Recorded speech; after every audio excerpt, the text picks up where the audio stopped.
Assalamualaikum warahmatullahi wabarakatuh. Jumpa lagi dengan saya Joko Warino di channel tercinta kita. Ya, mohon maaf ya baru sempat buat video karena memang baru ke kebun saya. Ini saya melakukan pemupukan NPK. Ini saya lagi istirahat ya nih, udah berbiru-biru karena melakukan pemupukan NPK. Ini pupuknya. Nih ya. Ini saya menggunakan NPK Mutiara 16 ya, 16%.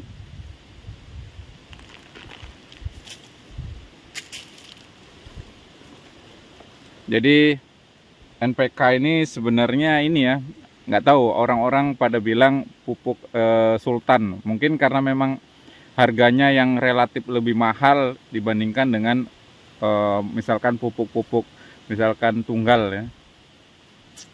Kalau ini harganya di angka 700-an kalau di sini ya, di Riau. Nggak tahu kalau di daerah-daerah lain apakah pupuknya sudah turun atau belum. Tapi mungkin nggak jauh-jauh beda lah ya. Mungkin beda-beda 10.000, 20.000. Karena memang pupuk sekarang kan walaupun udah turun tapi harganya masih di angka-angka ya segitulah, relatif mahal. Walaupun memang udah turun. Walaupun turun ya juga harga segitu ya cukup mahal. Ini saya memupukkan di varietas 540. Maaf ya, saya sambil duduk. Nih 540. Usianya itu baru berapa ya? Nanam bulan 2, ini bulan 7. Berarti berapa itu? 3, 4, 5, 6, 7, 5. 12 tambah 5 bulan. 17 bulan. Ini 17 bulan. Tapi bunganya sudah hampir rata ya, keluar. Ini memang harus kita katrasi, tapi memang belum ada waktunya. Nanti saya buatkan video katrasinya. Kalau kalian menggunakan pupuk apa? Apapun pupuknya yang penting asli ya.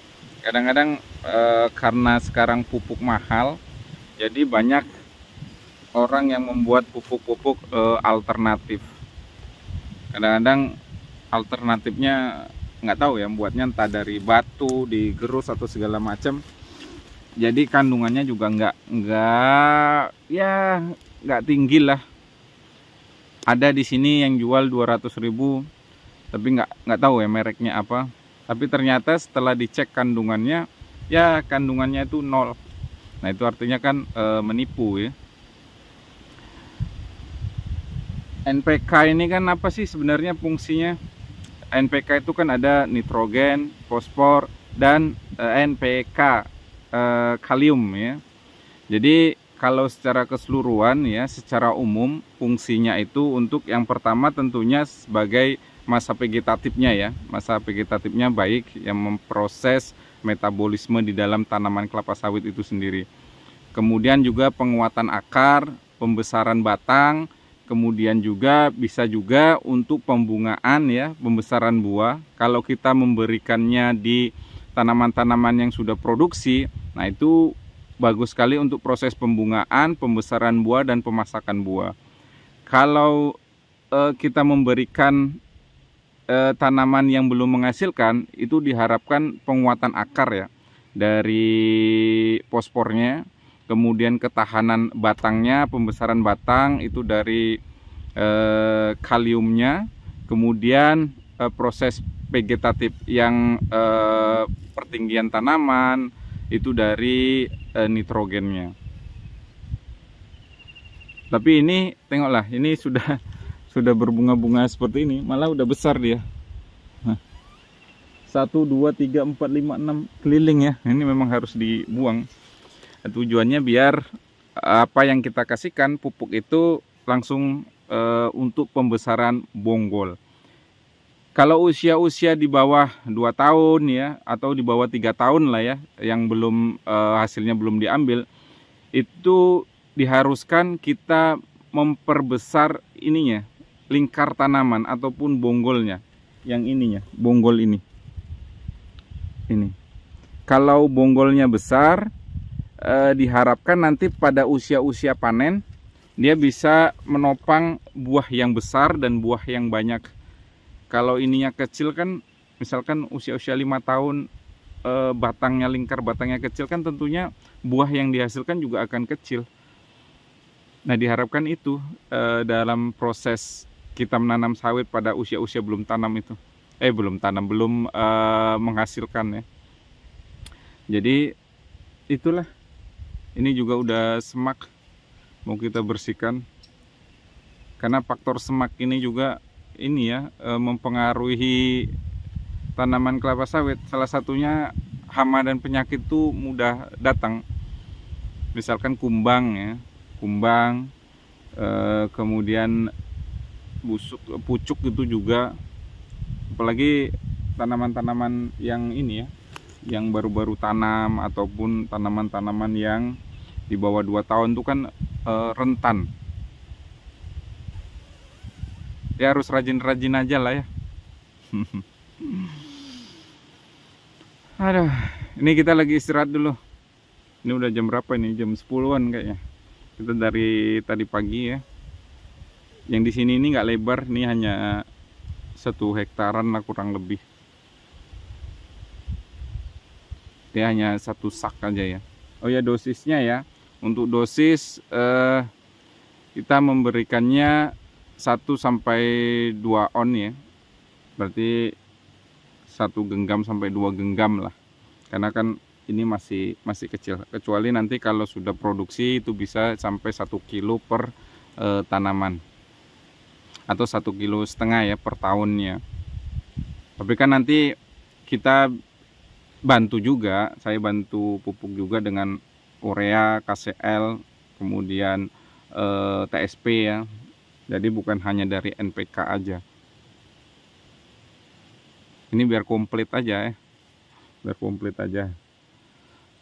Ada NP dan K-nya.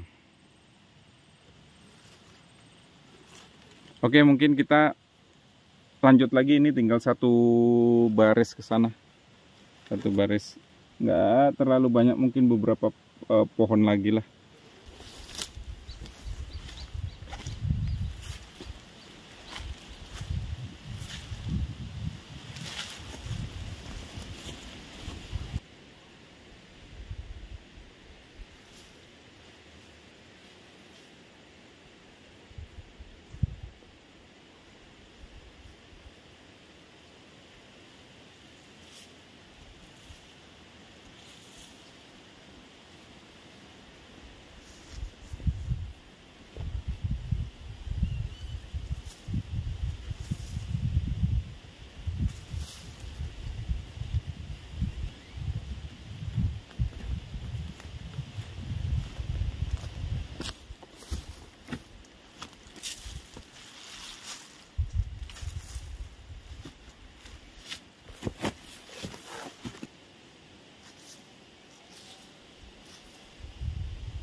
Oke, kita sudah selesai melakukan pemupukan ya, semoga berkembang dengan baik ya.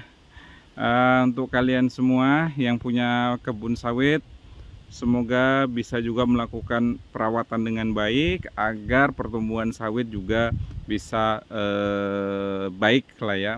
Untuk kalian juga yang belum punya kebun sawit, semoga bisa cepat beli kebun dan ditanam kelapa sawit. Oke, sekian video kali ini saya akhiri. Assalamualaikum warahmatullahi wabarakatuh.